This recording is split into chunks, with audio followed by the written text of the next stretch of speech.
mpaka sasa hivi Profesa, mmeshatoa kwa vijana wangapi labda, ama nia kuwafikia vijana wangapi? Naam, katika kutoa mafunzo ya amali kwa vijana nchini Tanzania, taasisi hii imekuwa ikifanya hivyo kwa miaka yote ya uwepo wake, lakini kulipofanyika maboresho ya sheria ya elimu na mafunzo ya mwaka 2014 toleo 2023 ambayo inatekelezwa sasa hivi na mkazo mkubwa ni kwenye mafunzo ya amali pamoja na mambo mengine, taasisi pia ikafanya tathmini ya sera zake na mitaala yake ili iwe karibu zaidi na kila ambacho sera yetu inakisimamia. Na utekelezaji wa mafunzo ya amali kwa vijana kwenye taasisi yetu uko katika nyanja mbalimbali, lakini kwa ajili ya muda tu kwa mfupi leo nijikite kwenye programu moja ambayo ni ya mfano zaidi kwa vijana. Kuna programu inaitwa programu ya mpango wa elimu changamani kwa vijana walio nje ya mfumo rasmi, au kwa Kiingereza inaitwa Integrated Program for Out of School Adolescents, kwa kifupi inaitwa IPOSA.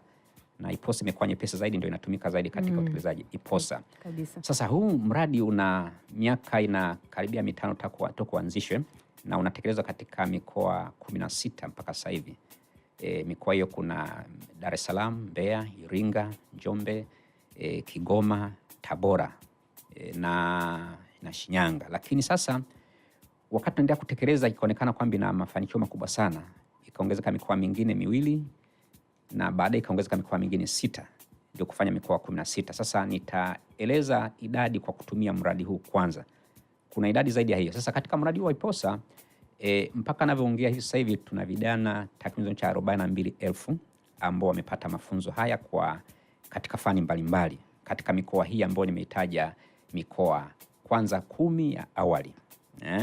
Kiacha mikoa 6 ambayo tumeongeza katika utekelezaji mpya. Sasa vijana 42,000 tuna rekodi zao kwamba wamepata mafunzo kupitia halmashauri zao na vikundi maalum ambavyo viko katika halmashauri hizo. Lakini sasa katika awamu iliyokuja ya pili ya utekelezaji wa mpango huu inaitwa IPOSA awamu ya pili, iko kwenye mikoa 6. Mikoa hiyo ni Pwani, Tanga, Singida, Shinyanga na Simiyu na Manyara. Sasa hii mikoa 6 tumetengeneza workshops au karakana kwa ajili ya mafunzo maalum. Sasa hizi karakana zimepata vifaa maalumu, mafunzo maalumu ya wawezeshaji, na tumelenga kudahili vijana katika hizo karakana zetu ambazo ziko kwa jumla yake karakana ziko 31 katika hizi halmashauri za mikoa 6. Sasa udahili huu wa awali umekusudia kuchukua vijana patao 3,285, karibu 3,300. Sasa ukijumlisha na wale 42 na 3,300 unapata zaidi ya 45,000 katika miaka hii 4 kuelekea 5 katika mradi mmoja peke yake. Na tuna miradi mingi ambayo tunafanya utekelezaji wa mafunzo ya amali kwa vijana. Na ni masomo gani ya lazima?